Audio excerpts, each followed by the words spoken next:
దేశంలోనే హైదరాబాద్ వేగంగా అభివృద్ధి చెందుతోందని అన్నారు కేంద్ర మంత్రి కిషన్ రెడ్డి. హైదరాబాద్లోని హైటెక్స్ లో నిర్వహిస్తున్న నారెడ్కో తెలంగాణ ప్రాపర్టీ షోలో పాల్గొన్నారు.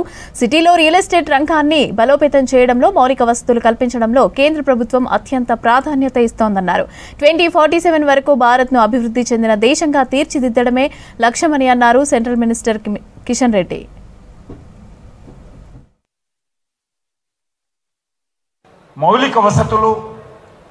మౌలిక వసతుల ద్వారా దేశం డెవలప్మెంట్ కావాలనేటువంటిది ఈరోజు మనం చూస్తూ ఉన్నాము. మెట్రోలు అన్ని నగరాల్లో ఉండాలనేటువంటి కాన్సెప్ట్ తోటి మెట్రోలను పెంచుతూ ఉన్నాం. అనేక కొత్త విశ్వవిద్యాలయాలు అనేక నగరాలకు ఇస్తూ ఉన్నాం. రియల్ ఎస్టేట్ రంగంలో కూడా అనేకమైనటువంటి మార్పులు తీసుకొచ్చాము. మనం హైదరాబాద్ చూసినా, బెంగళూరు చూసినా, ముంబై చూసినా, చెన్నై చూసినా, లేక నోయిడా చూసినా, ఇవన్నీ విద్యలో నేను లక్నోకి వెళ్ళాను. లక్నో అంటే మాకు ఒక రకమైన అభిప్రాయం ఉండేది మొదటి నుంచి కూడా. కానీ ఈరోజు లక్నోలో కూడా అద్భుతమైనటువంటి రియల్ ఎస్టేట్ యాక్టివిటీ జరుగుతూ ఉంది. రియల్ ఎస్టేట్లో అన్ని దేశాలతో పోల్చి చూసినట్లయితే రియల్ ఇన్వెస్ట్మెంట్కు ఈరోజు భారతదేశమే గమ్యస్థానం అని ఈ సందర్భంగా మనం చేస్తున్నాం. ప్రపంచానికి క్యాపిటల్ వ్యాక్సిన్ మన హైదరాబాద్ నగరం. అదేవిధంగా ఐటీ, బెంగళూరు తర్వాత ఐటీలో మనం అగ్రస్థానంలో ఉన్నాం. మనకు రానున్న రోజుల్లో రియల్ ఎస్టేట్ రంగాన్ని కూడా ఏ రకమైనటువంటి డోకా ఉండదని చెప్పడానికే ఇవన్నీ చెప్తా ఉన్నాను. బెస్ట్ ఫ్యూచర్ ఇన్ ఇండియా ఎక్కడుంది అంటే రియల్ ఎస్టేట్ రంగానికి హైదరాబాద్ సిటీలో ఉందనే విషయాన్ని ఈ సందర్భంగా మీకు మనం చేస్తా ఉన్నాను. అదే కాదు, ఇది కాస్మోపాలిటన్ సిటీది. అదే కాకుండా మరి బెస్ట్ కనెక్టివిటీ ఢిల్లీ తర్వాత మధ్యలో మొన్న బాంబేలో కొత్త ఎయిర్పోర్ట్ వచ్చింది అనుకోండి. బెస్ట్ ఎయిర్పోర్ట్ ఏదంటే ఈరోజు మన హైదరాబాద్ ఎయిర్పోర్ట్. మరి ట్రైన్ కనెక్టివిటీ కానీ, రోడ్ కనెక్టివిటీ కానీ, ఎయిర్ కనెక్టివిటీ కానీ హైదరాబాద్ చాలా ఉంది. అందుకే ఈరోజు మా సికింద్రాబాద్లో 720 కోట్లతోటి నూతన రైల్వే స్టేషన్ నిర్మాణం చేస్తూ ఉన్నాము. శంషాబాద్ ఎయిర్పోర్ట్ ఏ రకంగా ఉందో ఆ రకమైనటువంటి మన రైల్వే స్టేషను ఈరోజు సికింద్రాబాద్లో మేము నిర్మాణం చేస్తున్నాం అనే విషయాన్ని మనం చేస్తున్నాం. అన్ని బీసీ సంఘాల మద్దతుతో ఈ నెల 18న తెలంగాణ బంద్ నిర్వహిస్తామని అన్నారు రాజ్యసభ సభ్యుడు ఆర్ కృష్ణయ్య. ప్రజలందరూ కలిసి బంద్ను విజయవంతం చేయాలని పిలుపునిచ్చారు. అన్ని రాజకీయ పార్టీలు, కుల సంఘాలు మద్దతు ఇవ్వాలని కోరారు. బీసీల ఐకమత్యం, రిజర్వేషన్ల కోసం బీసీ జేఏసీని ఏర్పాటు చేస్తామని అన్నారు. ఒక రాష్ట్రంలో ఉద్యమం జరిగితే ఆ ప్రభావం ఇతర రాష్ట్రాలపై కూడా పడుతుందని అంటున్న ఆర్ కృష్ణయ్యతో Mounika face to face. BC వాసులను ఏకం చేసేందుకు, వాళ్ళ మధ్యలో ఐకమత్యం తీసుకేందుకు ఇప్పటికి ఎన్నో కార్యక్రమాలను ఏర్పాటు చేయడం జరిగింది. ఇందులో భాగంగానే బంద్ కూడా పిలిపించారు ఆర్ కృష్ణయ్య. మరి ఈ బంద్ ఎలా ఉండబోతుంది, ఆ రోజు ఎలాంటి బంద్ ఏర్పాటు చేయబోతున్నారు, దాంతోపాటు ముందున్న యాక్షన్ ప్లాన్ ఎలా ఉందో తెలుసుకుందాం. ప్రజలు మనతో పాటు ఆర్ కృష్ణయ్య వారితో మాట్లాడదాం. అన్న, బీసీ వాసులను ఒక్క చేసేందుకు చాలా కృషి చేస్తున్నారు, ఈ రిజర్వేషన్ పట్ల పోరాటం చేస్తున్నారు. సో బీసీ బంద్ కూడా పిలిపించారు. ఏ రోజు బంద్ ఉండబోతుంది, ఎలాంటి బంద్ చేయబోతున్నారు? మొదట 14కు బంద్ పిలిపించాము. ఈరోజు అన్ని బీసీ సంఘాలు, కుల సంఘాలు కలిసి బీసీ బంధుల కంటే ముందు సిద్ధాంతపరంగా భావజాలాన్ని మరింత కరపత్రాల రూపకంగా, వారపత్రాలు ఇట్లా పెట్టి బంద్కు అంతటా ప్రిపేర్ అయి ఉన్నాం. బ్రహ్మాండమైన బంద్ జరిగేది. ఇంకా దీన్ని మరింత పకడ్బందీగా చేయడానికి అన్ని సంఘాలు కలుస్తున్నాయి. కాబట్టి బీసీ జాక్ ఆధ్వర్యంలో 18 నాడుకి వాయిదా ఇచ్చినాం. బంద్ విరమించుకోలే, వాయిదా ఇచ్చి బంద్ 18 నాడు అత్యంత బ్రహ్మాండంగా, చరిత్రలో లేని విధంగా బంద్ జరుగుతుంది. కాలేజీలు, స్కూళ్ళు బంద్ చేయాలి, షాపులు బంద్ చేయాలి, ప్రభుత్వం బస్సులు బంద్ చేయాలి, మొత్తం ప్రజా జీవితం స్తంభింపజేయాలి. పీస్ఫుల్గానే చేయమని చెప్పి నేను కార్యకర్తలకు విజ్ఞప్తి చేస్తున్నా. ఇప్పటికే గ్రామాలలో టెన్షన్ స్టార్ట్ అయింది. చాలా పెద్ద ఎత్తున గొడవలు జరుగుతున్నాయి. అక్కడక్కడ కులాల మధ్యలో గొడవలు జరుగుతున్నాయి. చేయొద్దని నేను విజ్ఞప్తి చేస్తున్నా అందరికీ. ఈ స్టే ఇవ్వడం అనేది చాలా అన్యాయమైన స్టే. ఎందుకంటే ప్రజలు మామూలు ఊళ్ళలో ఇల్లిటరేట్ చెప్తున్నారు. ఎట్లిస్తారు సార్? స్టే ఇస్తే ఫస్ట్ డే ఇవ్వాలి, 2వ రోజు ఇవ్వలేదు, సుప్రీంకోర్టు ఇవ్వలేదు, 3వ రోజు ఇవ్వలేదు, 4వ రోజు రిజెక్ట్ చేసిరు. అన్ని రోజులల్లా మేము స్టే ఇవ్వమని చెప్పారు. 4వ రోజు సాయంత్రం చల్లగా స్టే ఇస్తున్నామని ప్రకటించారు. ఇది చాలా దుర్మార్గము, అన్యాయం. ఎందుకంటే స్టే ఇవ్వడానికి ఎలాంటి గ్రౌండ్స్ లేవు. ఒకవైపు నోటిఫికేషన్ ఇచ్చారు, ఎన్నికల నోటిఫికేషన్ ఇచ్చినాక స్టే ఇవ్వడానికి వీలు లేదు. 30 బీసీ సంఘాలు కేసు వేస్తాయి. గవర్నమెంట్ వాదన, అగ్రకులాల వాదన ఎన్నవు. మా బీసీల వాదన వినకుండా స్టే ఇస్తావా? ఇది చాలా అన్యాయం అని చెప్పి రాష్ట్ర ప్రజలందరూ అగ్గాయి మండుతున్నారు. అందుకే ఎక్కువ వైలెన్స్ చేయొద్దు, పీస్ఫుల్గా మన యొక్క బలాన్ని చూపించాలని చెప్పి తప్పనిసరి ఈ ఉద్యమాన్ని గ్రాస్ రూట్ లెవెల్ ఇంటింటికి ఈరోజు చర్చ అవుతుంది. ఈ కేసు, ఈ జీవో కూడా బలమైన జీవో, రాజ్యాంగం ప్రకారం ఇచ్చారు. అదేవిధంగా జనాభా లెక్కలు తీశారు, డెడికేటెడ్ కమిషన్ రిపోర్ట్ ఇచ్చింది. అదేవిధంగా అసెంబ్లీలో బిల్లు పాస్ చేసి చట్టం చేశారు, మంత్రివర్గంలో ఆర్డినెన్స్ తీశారు. అన్ని గ్రౌండ్స్ ఉన్నంగా ఇవ్వడానికి వీల్లేదు.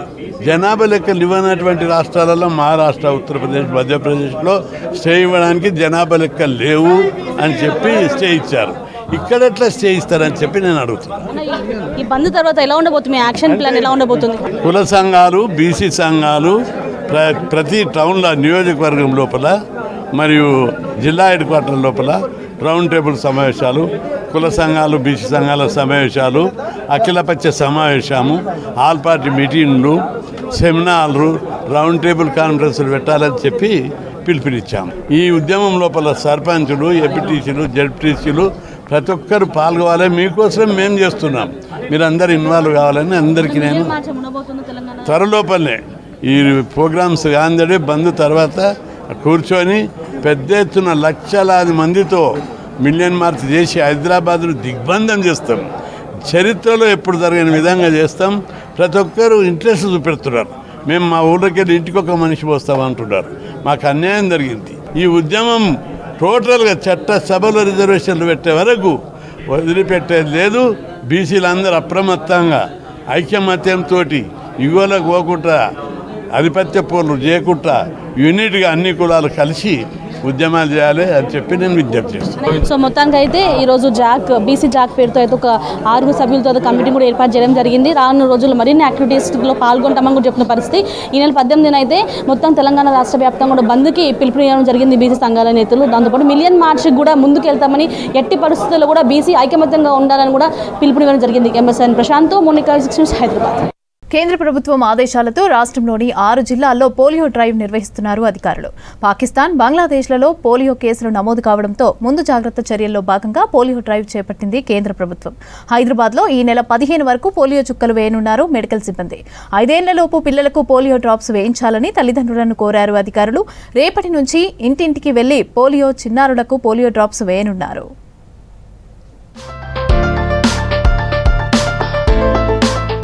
రాష్ట్రంలో పల్స్ పోలియో కార్యక్రమం జరిగింది. ప్రత్యేకంగా 6 జిల్లాల్లో పోలియో స్పెషల్ డ్రైవ్ చేపట్టారు అధికారులు. 3 ఏళ్లుగా బంగ్లాదేశ్, పాకిస్తాన్ దేశాల్లో పోలియో కేసులు నమోదయ్యాయి. దీంతో ఆ దేశం నుంచి రాకపోకలు ఉన్న జిల్లాల్లో పోలియో వ్యాక్సినేషన్ స్పెషల్ డ్రైవ్ చేపట్టింది కేంద్ర ప్రభుత్వం. దేశంలో 290 జిల్లాలు ఎంపిక చేయగా రాష్ట్రంలో హైదరాబాద్, రంగారెడ్డి, మేడ్చల్, సంగారెడ్డి, వరంగల్, హనుమకొండ జిల్లాల్లో పోలియో చుక్కలు వేశారు ఆరోగ్య శాఖ సిబ్బంది. ఈ 6 జిల్లాల్లో 5 ఏళ్లలోపు ఉన్న పిల్లలు 17,56,789 మంది ఉన్నట్లు గుర్తించారు.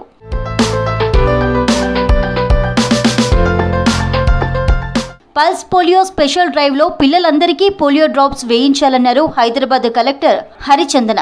హైదరాబాద్లోని Tilak Nagar urban primary health care సెంటర్లో పోలియో స్పెషల్ డ్రైవ్ను ప్రారంభించారు కలెక్టర్. కార్యక్రమంలో భాగంగా పిల్లలకు పోలియో చుక్కలు వేశారు.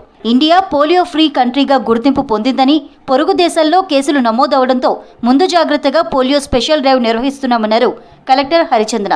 పోలియో ఇండియాలో ఇరాడికేట్ అయినా సరే మన పక్క దేశాల్లో ఇంకా వరల్డ్లో కొన్ని కంట్రీస్లో ఉండడం వల్ల అది ఎక్కడి నుంచైనా ట్రాన్స్మిట్ అవ్వచ్చు అనే ఛాన్స్తో మనం ఆ పిల్లలకి ఏ విధమైన ప్రాబ్లం లేకుండా వాళ్ళకి సేఫ్ సెక్యూర్ ఫ్యూచర్ ఉంచడానికి కోసం ఈ పోలియో డ్రాప్స్ ఎవ్రీ ఇయర్ మళ్ళీ మనము ఇస్తున్నాము.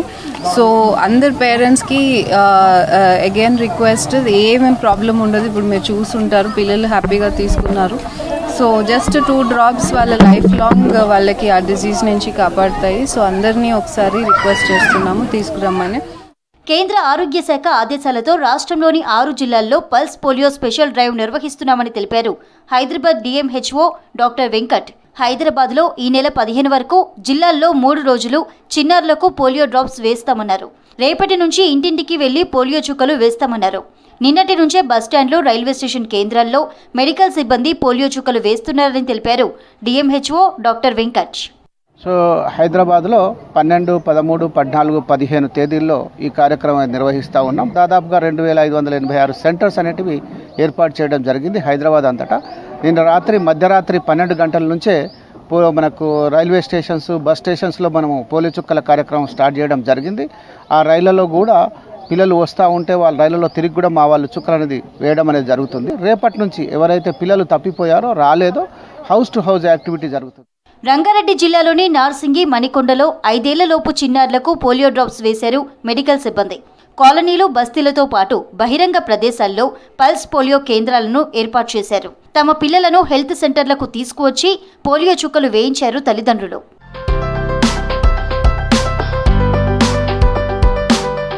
పేరెంట్స్ ఖచ్చితంగా 5 ఏళ్లలోపు చిన్నపిల్లలకు పోలియో డ్రాప్స్ వేయించాలని సూచించారు అధికారులు, డాక్టర్లు.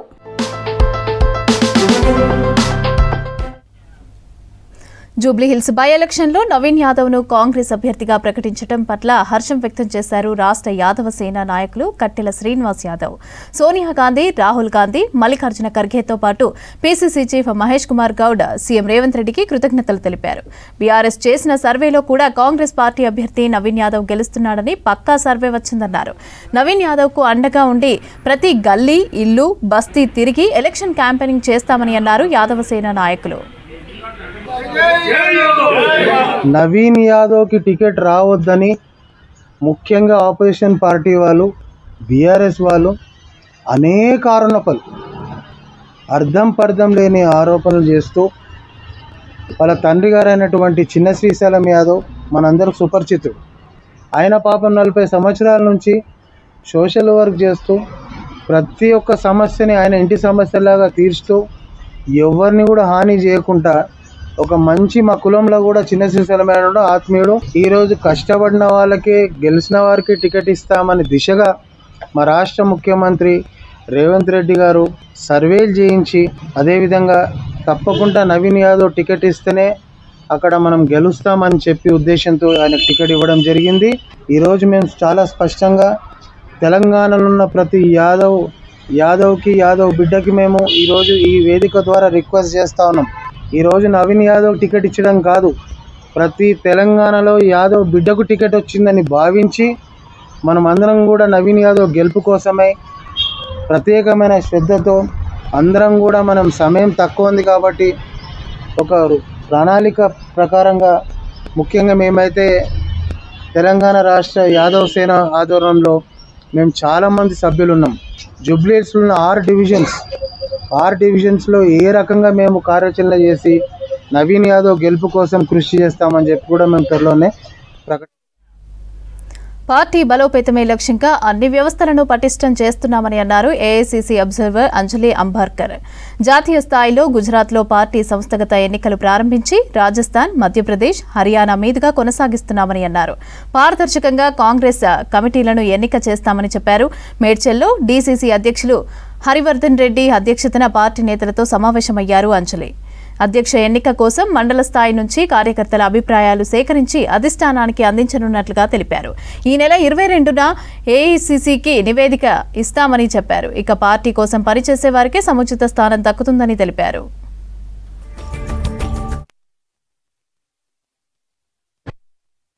राहुल जी के आदेश पर, मल्लिकार्जुन खड़गे जी के आदेश पर आज आपके सामने आई हूँ। तो मेरी एक ही आप सबसे विनंती है प्रेस के माध्यम से, सारे मलकजगिरी के कांग्रेस वर्कर्स को संगठन सृजन अभियान ये एक राहुल जी का ड्रीम है। मल्लिकार्जुन खड़गे जी के नेतृत्व में और हमारे जो जनरल सेक्रेटरी ऑर्गेनाइजेशन केसी वेणुगोपाल जी हैं, उनके नेतृत्व में यहाँ पे मीनाक्षी नटराजन जी आपकी जो इंचार्ज है, उनके नेतृत्व में महेश गौड़ जो आपके पीसीसी प्रेसिडेंट है और हमारे यहाँ के जो मुख्यमंत्री रेवंत रेड्डी जी हैं, इन सभी के नेतृत्व में ये कार्यक्रम आपके सहायता से, सहयोग से अगले 8 से 10 दिन तक हर कॉन्स्टिट्यूएंसी में जाके, हर ब्लॉक तक जाके आप सफल करवाएंगे, ऐसी उम्मीद रखते हुए आप प्रेस माध्यम से भी सभी को विनंती करती हूँ, यहाँ पे जो कांग्रेस का ऑर्गेनाइजेशन जो ये 2025 साल जो है, जो మహిళల్లో శారీరక మానసిక వికాసం కోసం రాష్ట్ర సేవికా సమితి పనిచేస్తోందన్నారు సంస్థ ప్రతినిధులు. రాష్ట్ర సేవికా సమితి ఏర్పడి 100 సంవత్సరాలు పూర్తి చేసుకున్న సందర్భంగా విజయదశమి ఉత్సవాలను తిరుమలగిరిలోని పల్లవి మోడల్ పబ్లిక్ స్కూల్లో నిర్వహించామని తెలిపారు. విజయదశమి ప్రత్యేకతను చాటి చెప్పే విధంగా ఈ కార్యక్రమాన్ని చేపట్టామని అన్నారు ఉమా రజితారెడ్డి. అయితే ఈ శాఖ ద్వారా సేవికలు నేర్చుకున్న కర్ర, కత్తి, కట్టె సాములను ప్రదర్శించారు.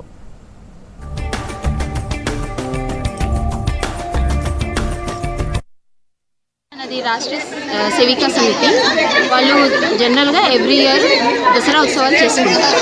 అందుకోసం అనేసి ఆ ఉద్దేశం పెట్టుకొని విజయదశమి ఉత్సవంగా ఈరోజు మనం సెలబ్రేట్ చేసుకుంటున్నాం. 2 భాగాలు కలిసి సెలబ్రేట్ చేస్తున్నాం. ఒకటేమో సికింద్రాబాద్ భాగ్, ఇంకోటి బోయినపల్లి భాగ్. ఈ సంవత్సరం సంగవారది 100 years అయింది కాబట్టి ఆ ఉద్దేశంతోనే మనం నగరంగా ఈ ఉత్సవాలు జరుపుకుంటాం. ఉద్దేశం ఏంటంటే మన హిందూ సంస్కృతి, హిందూ కల్చర్ని ఎలా మనల్ని డే టు డే లైఫ్లో మనం ప్రోత్సహించుకోవచ్చు మన అందరిలో అనేసి ఆ ఉద్దేశంతో మాట్లాడుకున్నాము. రాష్ట్ర సేవికా సమితి శాఖ ద్వారా మహిళల్లో శారీరక, బౌద్ధిక, మానసిక వికాసం కోసం పనిచేస్తుంది. అయితే సమితి సామాజిక ఉత్సవాలు చేస్తుంది. ఒక 6 ఉత్సవాలు, అందులో ఒకటి విజయదశమి. ఇంకా విజయదశమి ప్రత్యేకత ఏంటంటే ఈ రాష్ట్ర సేవికా సమితి ప్రారంభించబడిన రోజు, ఒక విధంగా సేవికా సమితి పుట్టినరోజు ఇది. 1936వ సంవత్సరంలో, అంటే 89 సంవత్సరాల క్రితం. పండగల పేరుతో ఫోన్లకు మెసేజ్లు పంపి సైబర్ నేరగాళ్లు మోసాలు చేస్తున్నారని, ప్రజలు జాగ్రత్తగా ఉండాలని సూచిస్తున్నారు ఎథికల్ హ్యాక్ విజయ్. ఇక దీపావళి క్రాకర్స్ పైన భారీ తగ్గింపు అంటూ మెసేజ్లు పంపిస్తున్నారు. పండగకు బంపర్ ఆఫర్లు అని ఈమెయిల్కు, టెలిగ్రామ్, వాట్సాప్కి లింక్స్ పంపిస్తున్నారు. ఫేక్ వెబ్సైట్లను క్లిక్ చేస్తే అకౌంట్లోని డబ్బులు ఖాళీ అవుతోందని అంటున్నారు సైబర్ ఎక్స్పర్ట్స్. పండగ ఆఫర్లతో వచ్చే లింక్స్ నమ్మవద్దని అంటున్న సైబర్ ఎక్స్పర్ట్స్. ఎథికల్ హ్యాకర్ విజయ్తో రాంప్రసాద్ ఫేస్ టు ఫేస్. దేశవ్యాప్తంగా సైబర్ క్రైమ్ నేరాలు అయితే రోజు రోజుకు పెరుగుతూ ఉన్నాయి. మనం గమనిస్తే ప్రతి నిమిషం ఏదో ఒక చోట అయితే సైబర్ క్రైమ్లు కొనసాగుతూనే ఉన్నాయి. ప్రజలను మోసం చేస్తూనే ఉన్నటువంటి సైబర్ నేరగాళ్ళు అయితే ఇటు పండుగల నేపథ్యంలో మనం చూస్తే ఇటీవల వచ్చినటువంటి దసరా పండుగ కానీ, ఇప్పుడు రాబోయేటువంటి దీపావళి పండుగ కానీ, పండుగలకు ప్రజలకు ఉండేటువంటి అవసరాలను దృష్టిలో ఉంచుకొని ఇటు షాపింగ్లో కానీ లేదంటే ఆన్లైన్ షాపింగ్లో ప్రత్యేకంగా వారు కొనుగోలు చేస్తున్నటువంటి సందర్భంలో అయితే ప్రత్యేకంగా ఫేక్ వెబ్సైట్లను ఏర్పాటు చేసుకొని ప్రజల నుంచి డబ్బులు లాక్కోవడంతో పాటు వారి అకౌంట్లను కూడా హ్యాక్ చేస్తున్నటువంటి పరిస్థితులు అయితే నెలకొన్నాయి. సో దీపావళి పండుగ సందర్భంలో ప్రజలందరికీ కూడా ఇటు సైబర్ నేరగాళ్ల చర్యలు ఏ విధంగా ఉన్నాయి మనతో మాట్లాడడానికి మనతో సైబర్ ఎక్స్పర్ట్, అదేవిధంగా ఎథికల్ హ్యాకర్ విజయ్ ఉన్నారు. మరిన్ని తెలుసుకుందాం. సార్ చెప్పండి, అసలు సైబర్ నేరగాళ్ళు ఎలాంటి మోసాలకు పాల్పడుతున్నారు? సో ఇప్పుడు ప్రజెంట్ ఏంటంటే సైబర్ నేరగాళ్ళు కొత్త కొత్త పందాలు, కొత్త కొత్త ప్లాన్స్తో వీళ్ళు ప్రజలను మోసం చేయడానికి వస్తూ ఉన్నారు. పండగలే టార్గెట్గా ఇప్పుడు మనం చూసినట్లయితే దీపావళికి ఈ యొక్క పండగకి చాలా కొన్ని వందల సంఖ్యలో ఈ యొక్క నకిలీ వెబ్సైట్లు అనేవి పాపప్ అవుతూ ఉన్నాయి. ఇన్స్టాగ్రామ్ ద్వారా, మెటా ఈ యొక్క సర్వీసెస్ ద్వారా చాలా చోట్ల ఈ యొక్క యాడ్స్ రన్ అవుతూ ఉన్నాయి. భారీ డిస్కౌంట్ల పేరుతో, తక్కువ రేట్ల పేరుతో క్రాకర్స్ని మేము అమ్ముతాము, మీకు ఇండియాలో ఎక్కడికైనా డెలివరీ ఇస్తామని కొన్ని వెబ్సైట్లు తమిళనాడు నుంచి అక్కడ ఉన్న అడ్రస్లతో పాపప్ అవుతూ ఉన్నాయి. 500, 600 విలువ చేసే యొక్క ఒక్కొక్క క్రాకర్ని మేము 30 రూపాయలు, 40 రూపాయలకే మేము అమ్ముతున్నాము, హోల్సేల్లో కొనుక్కోండి అని చెప్పి చెప్తూ ఉన్నారు. ఈ రకంగా ఈ ఫేక్ వెబ్సైట్లో ఎవరైతే పర్చేజ్ చేస్తారో వాళ్ళకి మెటీరియల్ అనేది రాదు. రెండోది ఏంటంటే ఈ యొక్క మోసగాళ్ళ డబ్బుల్ని కొట్టేసి వితిన్ ఒక గంటల వ్యవధిలో ఆ డబ్బుని దేశాన్ని దాటిస్తున్నారు. ఈ యొక్క క్రైమ్స్ అనేవి జరుగుతూ ఉన్నాయని చెప్తున్నాను. సార్, మనం ప్రధానంగా చూస్తే పండుగలు అనగానే చాలా కంపెనీలు, మనం ఇటు కార్స్ కానీ ఏదైతే కాస్ట్యూమ్స్ కానీ చాలా వరకు డిస్కౌంట్లు ఇస్తున్నారు. ఆన్లైన్లో కూడా డిస్కౌంట్లు ఇస్తున్నారు కదా. సో వాటిని అదేవిధంగా ఫేక్ వెబ్సైట్ను ఏ విధంగా గుర్తించాల్సి ఉంటుంది సార్? మనం ఫర్ అన్ ఎగ్జాంపుల్ క్రాకర్స్నే చూసినట్లయితే కనుక వాటికి ఎక్స్ప్లోజివ్ లైసెన్సులు అనేవి ఉండాలి. చాలా స్టేట్స్లో ఈ రకంగా క్రాకర్స్ని ఆన్లైన్లో అమ్మకూడదు, రెస్ట్రిక్షన్స్ ఉన్నాయి. కొన్ని చోట్ల ఏంటంటే కొన్ని రకాల క్రాకర్స్కి అనుమతి లేదు కొన్ని స్టేట్స్లో. సో ఇవన్నీ కూడా వెబ్సైట్లో ఈ రకంగా లీగల్గా పాసిబుల్ కాదు. ఒక బ్రాండెడ్ నేమ్స్తో వీళ్ళ ఫోటోలు యూస్ చేసి కొన్ని స్టాండర్డ్ అని చెప్పి లేకపోతే శివకాశి అనే కొన్ని బ్రాండ్స్ని యూజ్ చేసి చాలామంది ఈ యొక్క ఫేక్ వెబ్సైట్లను రన్ చేస్తూ ఉన్నారు. హోల్సేలర్స్ మెయిన్గా ఈ యొక్క వెబ్సైట్ల ద్వారా కొనుక్కొని మళ్ళీ ట్రేడ్ చేసుకుందాం అనుకునే వాళ్ళు ఫిజికల్గా ఆ యొక్క లొకేషన్కి వెళ్ళి అక్కడ ఆ యొక్క షాపులు ఉన్నాయో లేదో చూసుకొని అక్కడ మీరు భారీ హోల్సేల్లో కొనుక్కోవాలనే జాగ్రత్తలు చెప్తూ ఉన్నాం. కామన్ పీపుల్ ఏంటంటే లోకల్గా మనకి చాలా స్టాల్స్ ఉంటాయి. దీపావళి అనగానే చిన్న చిన్న షాపులు క్రాకర్ షాపులు చాలా పెడుతుంటారు. సో లోకల్స్ని సపోర్ట్ చేయడం చాలా మంది, ఎందుకంటే ఈ స్కామర్స్ అనేవాళ్ళు ఏ రూపంలో వస్తున్నారు అనేది మనం పసిగట్టడం చాలా కష్టతరం అయిపోయింది. మనం ఎంత జాగ్రత్తగా ఉన్నా కూడా ఈ ఆన్లైన్లో ఏదో ఒక విధంగా వాళ్ళు కొట్టేయడానికి ట్రై చేస్తూ ఉన్నారు. సో యాజ్ ఆఫ్ నో ఒక స్టాండర్డ్ ప్రోటోకాల్ ఏది లేదు కాబట్టి ఇలానే జాగ్రత్తగా ఉండాలనేసి బెటర్ మనం లోకల్ బిజినెస్ని సపోర్ట్ చేయడం చాలా మంచిది. అదే వెబ్సైట్లు ఉపయోగం అనేది చాలా తగ్గించడం మంచిది. వేరే ఇతరత్ర ఈ బట్టలు కానివ్వండి ఇంకోటి కానీ వీటికంటూ ట్రస్టెడ్ వెబ్సైట్స్ ఉన్నాయి. అమెజాన్ కొన్ని వెబ్సైట్స్ ఉన్నాయి. ఆ వెబ్సైట్స్ నుంచి కొనుక్కోవడం మంచిది. ఈ యొక్క ఫేక్ వెబ్సైట్స్ని మనం ఐడెంటిఫై చేయాలన్నా కొంచెం కష్టతరమైన అనేది నేను చెప్తాను సార్. ప్రధానంగా మనం చూస్తే ఈ కొనుగోలు జరిగేటువంటి ప్రక్రియలో చాలా ఆప్షన్స్ కూడా ఉంటాయి కస్టమర్స్కి. అంటే ఇటు క్యాష్ ఆన్ డెలివరీ కానీ లేదంటే ఆన్లైన్లో ఓటీపీ ద్వారా చెప్పడం కానీ, ఇలాంటి సందర్భంలో ఎలాంటి సైబర్ మోసాలు జరుగుతుంది? సో బేసిక్గా ఈ యొక్క ఫేక్ వెబ్సైట్ని గూగుల్ ఐడెంటిఫై చేస్తే మామూలుగా సెర్చ్ ఇంజిన్లో మనం సెర్చ్ చేసినప్పుడు మ్యాక్సిమం వాటిని ఫిల్టర్ చేసేస్తుంది ఈ గూగుల్ సెర్చ్ ఇంజిన్ అనేది. బట్ ఈ రకంగా ఇన్స్టాగ్రామ్ ద్వారా లేదంటే ఫేస్బుక్ యాడ్ల ద్వారా వచ్చిన లింకులు కనుక మనం ప్రెస్ చేసినప్పుడు దానిలో మన ఫోన్ నెంబర్ ఓటీపీ ఇచ్చినప్పుడు చాలా సందర్భాల్లో మన రీసెంట్గా జరిగిన దసరా కూడా ఎన్నో వేల కంప్లైంట్స్ నమోదయ్యాయి. అప్పుడు కూడా చాలామంది డబ్బును కోల్పోయారు, చాలామంది కేసులు కూడా రిజిస్టర్ అయినాయి. కొన్ని సిఓడి ఆర్డర్లు, క్యాష్ ఆన్ డెలివరీ ఆర్డర్ల పేరు మీద కూడా మీరు వచ్చిన తర్వాతే డబ్బులు ఇవ్వండి అనే దాంట్లో కొన్ని నకిలీ ఈ యొక్క ప్యాకేజీలను ఇచ్చి మోసం చేయడం జరిగింది డబ్బు తీసుకున్న తర్వాత. అలానే ఈ ఓటీపీ ప్రక్రియలో కూడా చాలా భారీ మోసాలు జరుగుతున్నాయి. స్కామర్లు ఇమీడియట్గా మన అకౌంట్లో ఉన్న డబ్బుల్ని దోచేస్తూ ఉన్నారు.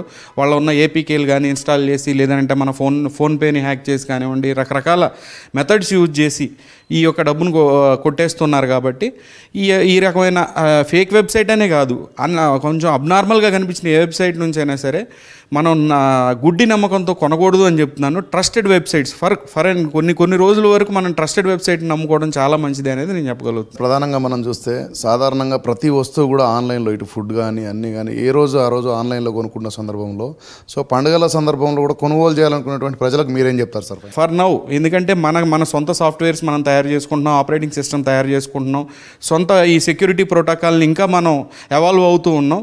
కొన్ని రోజుల తర్వాత ఆటోమేటిక్గా అవన్నీ ఫిల్టర్ ప్రాసెస్లో పోతూ ఉంటాయి. బట్ ఇప్పుడున్న ప్రజెంట్ సిట్యువేషన్లో మనం చాలా వీక్గా ఉన్నాం, చాలా ఎక్స్పోజ్ అయ్యి ఉన్నాం. కాబట్టి ఆన్లైన్లో మనం ఏం పర్చేజ్ చేస్తున్నా మ్యాక్సిమం ట్రస్టెడ్ వెబ్సైట్స్ నుంచి పర్చేజ్ చేయండి. గూగుల్ ఫిల్టర్స్లో మనం చెక్ చేసినప్పుడు కూడా వాటి రేటింగ్స్, రివ్యూస్ అన్నీ చూసుకోండి.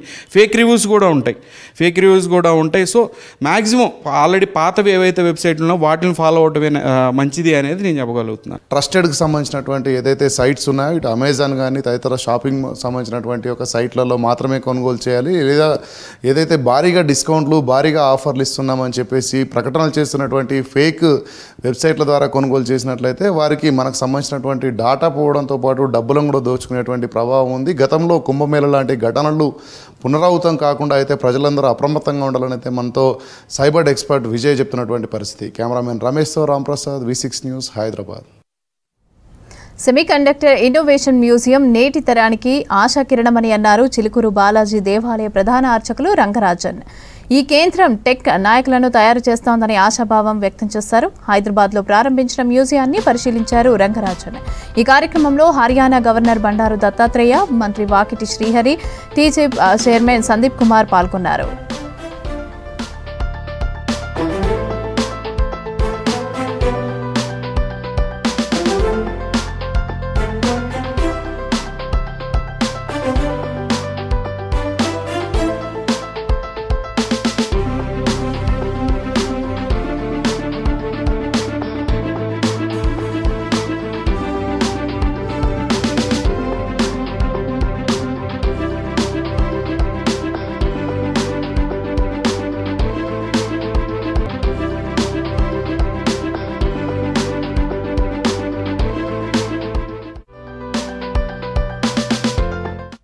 సైబర్ నేరగాళ్లు రోజుకొక కొత్త పంతాలో ప్రజలను మోసం చేస్తున్నారు. Investment, digital arrest, OTP frauds వంటి మ్యాట్రిమోనీ మోసాలను ఇలా ఎన్నో రకాలుగా ఫ్రాడ్ చేసి కోట్ల రూపాయలు కొల్లగొడుతున్నారు సైబర్ కేటగాళ్లు.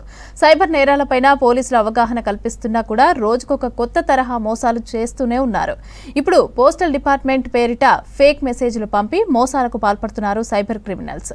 ఈ తరహా మెసేజ్ల పట్ల అప్రమత్తంగా ఉండాలని సూచిస్తున్నారు సైబర్ క్రైమ్ పోలీసులు.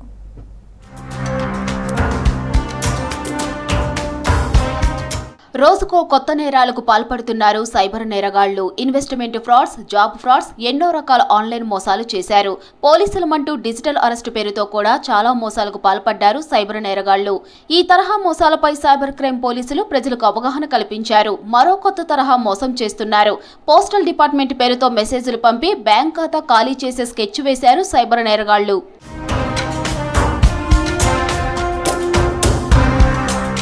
పోస్టల్ డిపార్ట్మెంట్ పేరుతో మెయిల్ మెసేజ్లు పంపిస్తున్నారు సైబర్ నేరగాళ్లు. మీ పార్సిల్ డెలివరీ కావాలంటే మీ అడ్రస్ సరిగ్గా లేదని పూర్తి వివరాలు ఇవ్వాలంటున్నారు. లింక్ క్లిక్ చేసి డబ్బులు పంపించాలని సూచిస్తున్నారు. ఆ లింక్ క్లిక్ చేస్తే వ్యక్తిగత వివరాలతో పాటు బ్యాంక్ సమాచారం కూడా సైబర్ నేరగాళ్ల చేతిలోకి వెళ్లి అకౌంట్ ఖాళీ అవుతుందని హెచ్చరిస్తున్నారు సైబర్ నిపుణులు. సో స్కామర్లు కొత్త కొత్త పద్ధతులను ఎంచుకొని ఈ యొక్క కామన్ పీపుల్ని మోసం చేస్తున్నారు. ఇప్పుడు ప్రజెంట్ పోస్టల్ స్కామ్ ఇప్పుడు చాలామందికి ఈ యొక్క పోస్టల్ డిపార్ట్మెంట్ నుంచి మెయిల్ కానీ ఎస్ఎంఎస్ కానీ వస్తుంది. దానిలో ఫిషింగ్ లింక్ పంపిస్తూ ఉన్నారు. ఈ యొక్క పార్సిల్ హోల్డ్ అయిందని కానీ మీది క్యాన్సిల్ అయిందనో ఇంకోటి అప్డేట్ చేయండి, మీ అడ్రస్ లేదని చెప్పి రకరకాల డౌట్స్ని క్రియేట్ చేసి అక్కడ ఒక ఫిషింగ్ లింక్ ఇచ్చి దాని ద్వారా డబ్బులు కొట్టేస్తూ ఉన్నారు స్కామర్లు అనేవాళ్ళు. ఫోన్లకు, మెయిల్కు వచ్చే అన్నోన్ లింక్స్ ని ఓపెన్ చేయవద్దని సూచిస్తున్నారు cyber experts. Postal department, India post పేరుతో సైబర్ నేరగాళ్లు మెసేజ్లు, లింక్స్ పంపిస్తున్నారని తెలిపారు. అడ్రస్ అప్డేట్ అంటూ అపరిచిత నెంబర్ల నుంచి మెసేజ్లు వస్తే ఓపెన్ చేయవద్దన్నారు. ఇలాంటి మెసేజ్లపై అప్రమత్తంగా ఉండాలని సూచించారు సైబర్ నిపుణులు. ఇది జెన్యూన్ వెబ్సైట్ అయితే కనుక మనకి indiapost.gov.in అని చెప్పి ఉంటుంది. కానీ స్కామర్లు చిన్న చిన్న చేంజెస్ చేసి ఆ యొక్క దాంట్లో delivery.in అని చెప్పి indiapost.delivery.in లేకపోతే ఇంకో .ou అని అట్లా పెట్టేసి ఈ యొక్క స్కామ్స్ చేస్తూ ఉన్నారు. సో ప్రజలు అప్రమత్తం ఉండాలి. ఇలాంటి మెసేజ్లు ఎటు నుంచి ఏ యొక్క సర్వీసెస్ నుంచి మీకు ఇలాంటి మెసేజెస్ వచ్చినా మీరు అఫీషియల్ వెబ్సైట్లో చెక్ చేసుకోండి ప్రాబ్లం ఏంటనేది. తెలియని వారు ఈ యొక్క లింకుల్ని ప్రెస్ చేయడం కానీ వీటిలో పేమెంట్ల మార్గాన్ని చూస్ చేసుకోవడం కానీ చేయడం మూలాన మీ అకౌంట్లో ఉన్న డబ్బులు పూర్తిగా కోల్పోతారు, మళ్ళీ రిటర్న్ కూడా రావు అనేది నేను చెప్పదలుచుకున్నాను.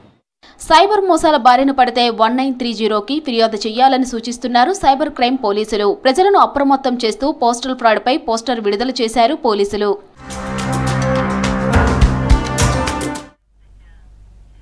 వేప చెట్టులో ఎన్నో ఔషధ గుణాలున్నాయి. దీంతో ఈ చెట్టుకు ఎంతో ప్రాధాన్యత ఉంది.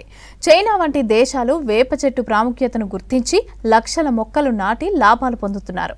ఆక్సిజన్ ఇచ్చే ప్రధాన వృక్షాల్లో వేప చెట్టు ముందు వరుసలో ఉంటుంది. అలాంటి వేప చెట్టుకు ఇప్పుడు ఏ కష్టం వచ్చిందో తెలుసుకోవాలంటే లెట్స్ వాచ్.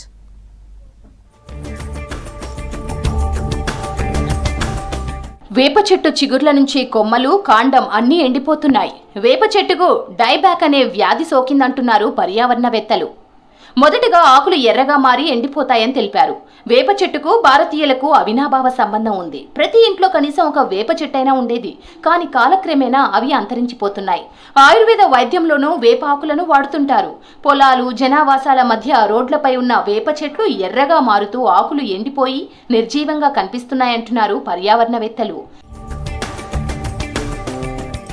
విస్తారంగా వర్షాలు కురవడంతో తేయాకు, దోమ జాతికి చెందిన పెద్ద పురుగులు, నల్లి పురుగుల దాడి పెరిగిందని చెప్తున్నారు పరిశోధకులు. పామాప్సిస్ ఆజాడి రెక్టి అనే శిలీంధ్రం వేప చెట్లపై దాడి చేస్తోందని తెలిపారు. గాలి ద్వారా సోకే మోరో రకం బ్యాక్టీరియా కూడా సోకుతోందన్నారు. వీటితో వేప చెట్లు ఎండిపోతున్నాయని చెప్తున్నారు పర్యావరణవేత్తలు. అదే చీడపీడ మళ్ళీ వచ్చినట్టు కనపడుతుంది. నాకు తెలిసి ఇదివరకు లాగానే వేప తన పోరాటం చేసి దాన్ని అధిగమిస్తుంది. మనము ఏమీ చేయాలని అవసరం లేదు. కాకపోతే శాస్త్రీయ పరిశోధన చేయాల్సిన అవసరం ఉంది. వేప లాంటి చెట్టుకి ఏ రకమైన పురుగు పడుతుంది అంటే ఈ విషాన్ని కూడా అధిగమించే శక్తి ఉన్న ఆ పురుగు ఏంది, ఆ బ్యాక్టీరియా ఏంది, ఆ వైరస్ ఏంది అనేది కనుగొనవలసిన బాధ్యత మన శాస్త్రజ్ఞుల మీద ఉంది. గొర్రెలకు మేకలకు మేతగా వేసే వేప చెట్లు ఎండిపోతున్నాయని చెప్తున్నారు గొర్రెల కాపుర్లు. పంటలకు పురుగు మందుల నివారణకు కూడా వేప ఉత్పత్తులను ఉపయోగిస్తామన్నారు. కరోనా టైంలో వేప చెట్లు ఎండిపోయాయని మళ్ళీ ఇప్పుడు జరుగుతోందన్నారు రైతులు. చాలా బాధపడుతున్నాం. మా గొర్రె కూడా కొడతలేము, కొమ్మ ఇట్లా రోగాలు వస్తున్నాయని మేము కూడా కొడతలేము. ఇబ్బంది అయింది. ఇది వచ్చింది కరోనా, అప్పటి నుంచి ఫస్ట్ నుంచి వచ్చింది కరోనా. ఇది మరి ఏం చేస్తారో చెయ్యరు. ఈ ప్రభుత్వం అంత భయపడుతురు. ఫలగాలు వేయాలంటే ప్రభుత్వం కూడా అంత భయపడుతురు. ఫలగాలు వేయాలంటే కూడా ఇబ్బంది ఉంది. ఏం చేస్తారో చెయ్యరాయ్యా. వేప చెట్లు ఎండిపోకుండా ఫారెస్ట్ డిపార్ట్మెంట్, సైంటిస్టులు చర్యలు తీసుకోవాలని కోరుతున్నారు రైతులు. రాజస్థాన్లోని ఓ గ్రామంలో తలెత్తిన సమస్య ఆధారంగా ఎన్నో పోరాటాల అనంతరం సమాచార హక్కు చట్టం వచ్చిందని అన్నారు టీజేఎస్ చీఫ్ కోదండరాం. ప్రజాస్వామ్యంలో మరింత పారదర్శకతను తీసుకువచ్చేందుకు ఈ చట్టం ఎంతగానో దోహదపడుతోందని అన్నారు. ఇటీవల సంచలనంగా మారిన ఎలక్టోరల్ బాండ్స్ వివరాలను సమాచార హక్కు చట్టం ద్వారానే సేకరించగలిగారని చెప్పారు. సమాచార హక్కు చట్టం ఏర్పడి 20 సంవత్సరాలు పూర్తి చేసుకున్న సందర్భంగా హైదరాబాద్ సోమాజిగూడ ప్రెస్ క్లబ్లో కార్యక్రమాన్ని నిర్వహించింది సమాచార హక్కు పరిరక్షణ సమితి ఎలక్షన్ వాచ్ కమిటీ.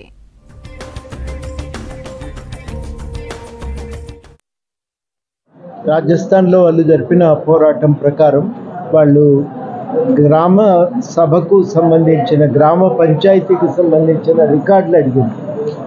ప్రజల కోసం ఎంత ఖర్చు పెడతారు, ఎంత మీకు శాంక్షన్ అయింది, ఏం ఖర్చు చేసినారు అనే వివరాలు అడగటం మొదలుపెట్టారు. మాకు ఈ విషయాలన్నీ తెలుసుకునే అధికారం ఉంది అని గట్టిగా డిమాండ్ చేశారు. ఆ హక్కు కోసం సుప్రీంకోర్టు దాకా కూడా వెళ్ళారు. సుప్రీంకోర్టు ఈ సమాచారాన్ని అందించాల్సిందే అని వాళ్ళు కూడా అంగీకరించటం, చివరికి 2005లో సమాచార హక్కు చట్టం వచ్చింది. ఈ చట్టం చాలా విప్లవాత్మకమైంది. చాలా సమాచారాన్ని దాని ఫలితంగా సామాజిక కార్యకర్తలు, ప్రజలు పొందగలిగారు. ఇందులో 2 కీలకమైనవి మనం చెప్పుకోవాల్సింది. మొదటిది, ఈ ఎలక్ట్రల్ బాండ్స్కు సంబంధించిన వివరాలన్నింటినీ కూడా ఈ చట్టం ద్వారానే వాళ్ళు సేకరించగలిగారు. అదేవిధంగా మన దగ్గర కూడా కాళేశ్వరం ప్రాజెక్టుకు సంబంధించిన చాలా వివరాలు ఇప్పుడు వివిధ కమిషన్ రిపోర్ట్ల వల్ల బయటకు వచ్చాయి. కానీ ఆ సమాచారం మొట్టమొదట బయటకు వచ్చింది మొత్తంగానే అది సమాచార హక్కు చట్టం ద్వారా. దానికి అప్పులు ఎన్నైనాయి, ఖర్చులు ఎంతున్నాయి, ఇట్లాంటి చాలా వివరాలు. ఆఖరికి ఒక దశలో దానికి సంబంధించిన డిపిఆర్ కూడా ఈ ఆర్టీఐ కిందనే బయటకు వచ్చింది. ఇట్లా చాలా రంగాలలో అనేక సమాచారాన్ని పొందటానికి దోహదపడిన ప్రజలకు ఈ సమాచారమే ఒక అధికారాన్ని ఇస్తుంది. యూపీఏ ప్రభుత్వం పార్లమెంటు స్థాయిలో చట్టం చేసి సమాచార చట్టం ఈ రోజుకి 19 సంవత్సరాలు పూర్తి చేసుకొని 20 సంవత్సరాల వసంతం పెడుతున్న సందర్భంగా, అడుగు పెడుతున్న సందర్భంగా అవగాహన సదస్సు ఏర్పాటు చేసుకోవడం జరిగింది. ప్రభుత్వాలకు ప్రజలకు మధ్యన వారధిగుంటూ ప్రభుత్వ సంక్షేమ పథకాలు ప్రజల చేరువ, చట్టాలపైన గ్రామీణ స్థాయి నుంచి జాతీయ స్థాయిలో అవగాహన పరుస్తూ, మరి ముఖ్యంగా నిరక్షరాస్యులకు అవగాహన పరుస్తూ, ఎన్నికల సమయంలో ఓటు హక్కు సజావుగా నిర్వహించుకునేటందుకు, ఎన్నికలు సజావుగా నిర్వహించేటందుకు సివిజి లా పైన చర్చలు, సభలు, సమావేశాలు, ఉపన్యాసాలు, అన్ని రకాల ర్యాలీలు, సభలు, సమావేశాలు ఏర్పాటు చేసి ఎన్నో సామాజిక కార్యక్రమాలు నిర్వహిస్తూ, మరి ఇవాళ సమాచార చట్టాన్ని పూర్తి స్థాయిలో అమలు చేసినందుకు, చట్టాలపైన అవగాహన పరుస్తున్నందుకు అందుకు ప్రతి ఒక్కరికి కూడా కృతజ్ఞతలు, అభినందనలు తెలియజేస్తూ శ్రీశైలం మల్లన్న ఆలయ అభివృద్ధి చేసేందుకు అధికారులు మాస్టర్ ప్లాన్ సిద్ధం చేశారు. ఈ నెల ప్రధాని మోదీ భ్రమరాంబ సమేత మల్లికార్జున స్వామివార్లను దర్శించుకోనున్నారు. శ్రీశైలాన్ని తిరుమల తిరుపతి తరహాలోనే అభివృద్ధి చేసేలాగా నిధులు కేటాయించాలని ప్రధానికి కోరనున్నారు AP CM Chandrababu, deputy CM Pawan Kalyan.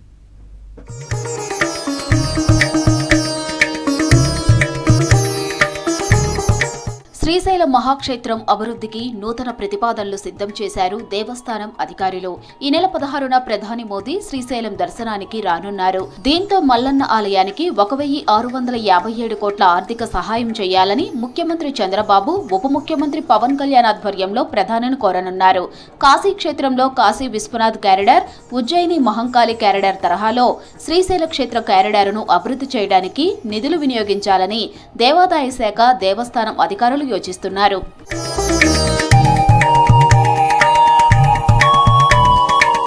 90 కోట్లతో నూతన క్యూ కాంప్లెక్స్, 65 కోట్లతో గంగాధర మండపం నుంచి నంది మండపం వరకు సాలు మండపాల నిర్మాణం, 25 కోట్లతో ఏనుగుల చెరువు కట్ట అభివృద్ధి, 25 కోట్లతో కైలాస కళాక్షేత్రం, 13 కోట్లతో నూతన ప్రసాదాల తయారీ పోర్టు నిర్మాణం, 10 కోట్లతో సామూహిక అభిషేక మండప నిర్మాణం, 5 కోట్లతో దేవస్థానం వర్క్షాప్ నుంచి రుద్రపార్కు వరకు బ్రిడ్జి నిర్మాణం, 95 కోట్లతో సిద్ధరామప్ప కొలను అభివృద్ధి పనులు చేయాలని ఆలయం ఈవో ఎం శ్రీనివాసరావు ఇప్పటికే దేవాదాయ శాఖ అనుమతి కోరారు.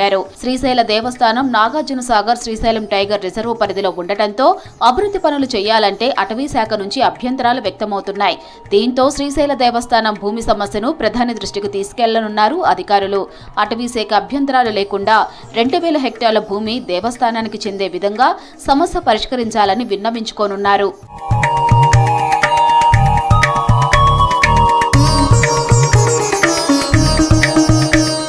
శ్రీశైల క్షేత్రాన్ని పూర్తిస్థాయిలో అభివృద్ధి చేసేందుకు 2010లో మాస్టర్ ప్లాన్ అమలుకు శ్రీకారం చుట్టారు. అప్పట్లో 600 కోట్లతో ప్రతిపాదించగా కేవలం 200 కోట్లతో పనులు చేశారు. ముఖద్వారం నుంచి సాక్షి గణపతి ఆలయం వరకు వీరభద్ర జంక్షన్ పేరుతో 4 వరుసల రోడ్డుగా విస్తరించాలన్న ప్రతిపాదన ఉంది. అలిపిరి తరహాలో టోల్ గేట్ ఏర్పాటు చేయాలని భావిస్తున్నారు. అయితే అటవీ భూమి అవసరం కావడంతో ఆచరణ సాధ్యం కావడం లేదు. శ్రీశైలంలోని నివాసాలను సున్నిపెంటకు తరలించేందుకు 2016లో నిర్ణయం తీసుకున్నారు. శ్రీశైలాన్ని తిరుమల, సున్నిపెంటను తిరుపతి తరహాలో అభివృద్ధి చేయాలని సంకల్పించారు. శ్రీశైలం డెవలప్మెంట్ అథారిటీని ఏర్పాటు చేయాలని భావించారు. దీనికి కేంద్రం సహకారం అవసరమని యంత్రాంగం యోచిస్తోంది. సున్నిపెంటలో జలవనరుల శాఖకు చెందిన 480 ఎకరాలను శ్రీశైల దేవస్థానానికి కేటాయించారు. శ్రీశైలంలో నివసించే 3250 మంది నిరుపేదకులకు ఎన్టీఆర్ గృహాలు నిర్మించేందుకు పట్టాలు పంపిణీ చేశారు. పునరావాస ప్యాకేజ్ అమలు చేస్తే ఇళ్ల నిర్మాణానికి పేదలు ముందుకొస్తారు. సున్నిపెంటలో 70 కోట్లతో దేవస్థానం రెగ్యులర్ ఉద్యోగుల కోసం క్వార్టర్స్ నిర్మించారు. శ్రీశైలం, సున్నిపెంట మధ్య 8 కిలోమీటర్ల దూరం ఉంది. వంతెన నిర్మిస్తే 2.5 కిలోమీటర్ల దూరమే ఉంటుంది. అయితే వంతెన పనులకు 20 కోట్లు ఖర్చవుతుంది. తీగల వంతెన నిర్మిస్తే పర్యాటకుల తాకిడి కూడా పెరుగుతుందని భావిస్తున్నారు అధికారులు. అందుకు కేంద్రం చేయూతనివ్వాల్సి ఉంటుందన్నారు.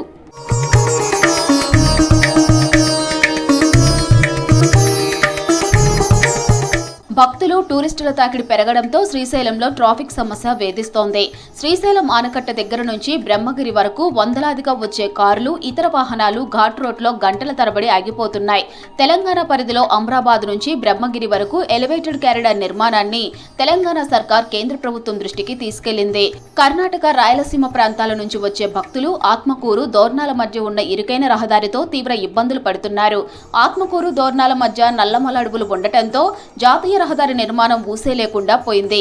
అటవీ శాఖ అనుమతులు రావాల్సి ఉండటంతో ఘాట్ రోడ్ విస్తరణ పనులు చేయడం సమస్యగా మారింది. తెలంగాణ ప్రాంతం తరహాలో ఎక్కడ ఎలివేటెడ్ కారిడార్ నిర్మిస్తే ప్రయాణాలకు అసౌకర్యాలు తొలగిపోతాయని ఉమ్మడి కర్నూలు జిల్లా వాసులు అభిప్రాయపడుతున్నారు.